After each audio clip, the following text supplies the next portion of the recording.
The opinions expressed in the video you are about to see are solely those of BoatTEST.com and its test captain. Hi, Captain Steve for BoatTEST.com, and today I'm on the Yamaha SX240. We're going to put it through a full test and see how she performs. The Yamaha SX240 has a length overall of 23 feet 6 inches, a beam of 8 feet 6 inches, and a draft of only 16 inches. Her dry weight is 3,298 pounds, and her fuel capacity is 50.2 gallons. The Yamaha SX240 is powered by a pair of 4-cylinder, 4-stroke, high-output 1812cc Yamaha Marine engines that propelled our test boat to a top speed of 51.4 miles per hour at 7550 RPM. At that speed, we were burning 23.2 gallons per hour and getting 2.2 miles per gallon for a range of 100 miles. For best cruise, we found two sets of numbers, one for best speed and one for best economy.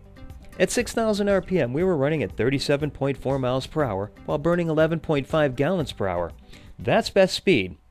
At 5,550 RPM, we were running at 31.7 miles per hour and burning 9.8 gallons per hour. That's best economy. In both of these instances, we were getting 3.2 miles per gallon in a range of 147 miles. We reached planing speed in only 2.5 seconds and were accelerating through 30 miles an hour in 4.2 seconds.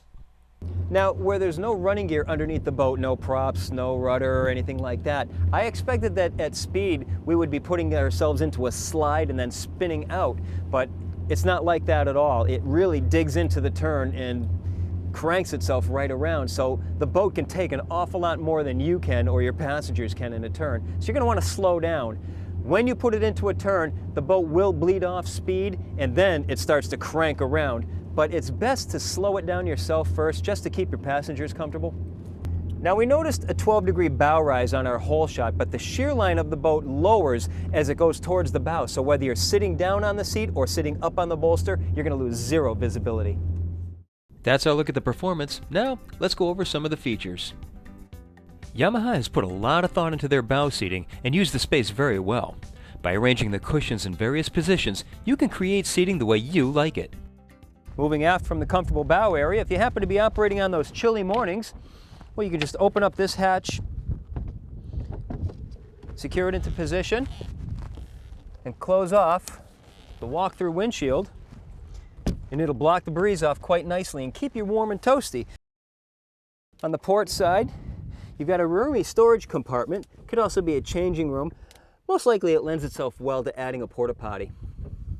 Over to the starboard side, this compartment, while roomy, there's a lot of space being taken up by the steering cables. Yamaha's gone ahead and made a nice uncluttered helm. Rocker switches with circuit breakers right next to them so you don't have to go hunting for fuses. You've got 3 gauges, tachometer on both sides of a speedometer, but these tachs are smart tachs. These are multifunction gauges that you can switch through a multitude of things. Now, the engine controls are mounted on a 45-degree angle, which isn't so bad when you're in the sitting position. But if you get up on top of the flip-up bolster, now it's a little bit awkward to move your hand in the forward position, and I found myself putting my palm up to work the engine controls. Now, as awkward as the engine controls are, the whole problem is negated by the no-wake mode and cruise assist. If you put the throttles into gear, then you can just tap the no-wake mode, and you'll incrementally bring your speed up or down while still remaining in the no-wake mode. It also works when you're in cruise mode. Bring the throttles forward and you can hit the plus and minus button to incrementally bring your cruise speed up or down by about 50 RPMs a shot. The captain's got a nice wraparound seat that swivels and moves fore and aft and has a flip-up bolster. Over on the port side, the seat can either go from facing forward to quickly and conveniently converting to an aft-facing lounger. Having the seat in the lounger configuration lends itself nicely to making this aft cockpit into a gathering area for 1, 2, 3, 4, 5, 6, 7 people. The engine compartment is very easy to access.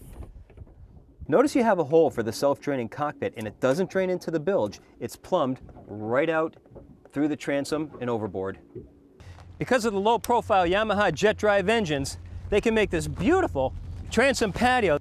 You've got wonderful seating, a base for putting in a table, making it a nice luncheon area. Notice how low the transom is, makes it great for putting your gear on. And if you happen to run through any debris and get your engines clogged up a little bit, there's easy access to the jet drives to clear out any clogs. Well, that's our walkthrough and test of the SX240 by Yamaha. For BoatTEST.com, I'm Captain Steve. We'll see you on the water.